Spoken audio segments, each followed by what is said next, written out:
Jesus Christ. Did he exist? And if so, who was he? What was he all about?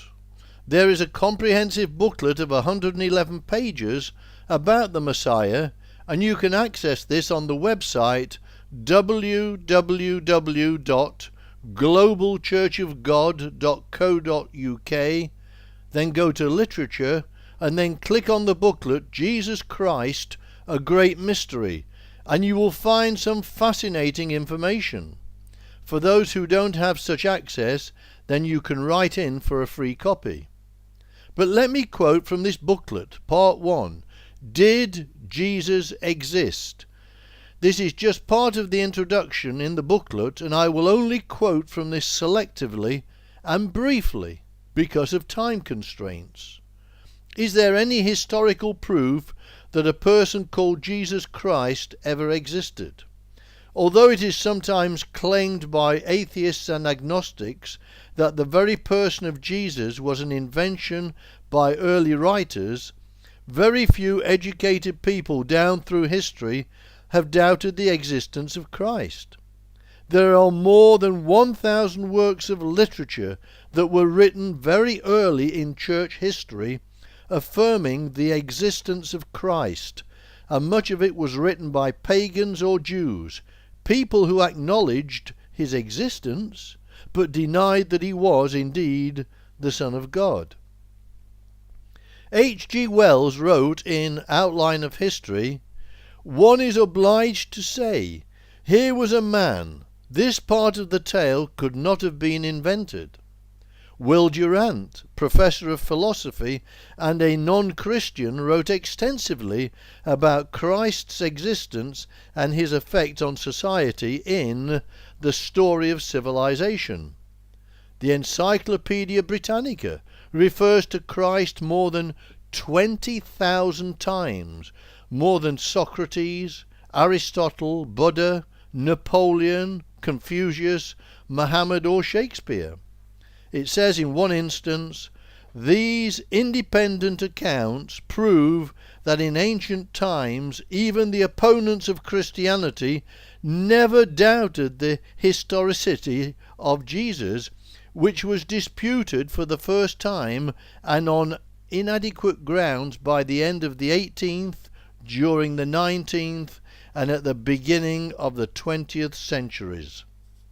John Singleton Copley, also known as Lord Lyndhurst, one of the greatest legal minds in British history, once commentated in this way on the existence of Christ, his death and his resurrection.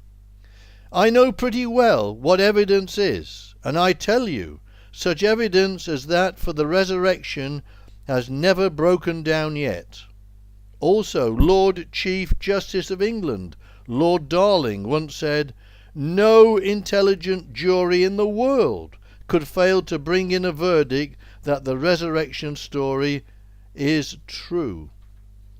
Also, the famous Jewish historian Flavius Josephus mentions Christ on at least 2 occasions along with John the Baptist, Herod, James the brother of Christ, and Ananias the high priest. The evidence of Jesus' existence becomes, of course, indisputably compelling when considering the biblical record. Some scholars of the historical Jesus movement hold that the Gospels were fabricated or seriously distorted as the stories of Jesus evolved in the late 1st or early 2nd centuries. However, such a theory is not supported by evidence.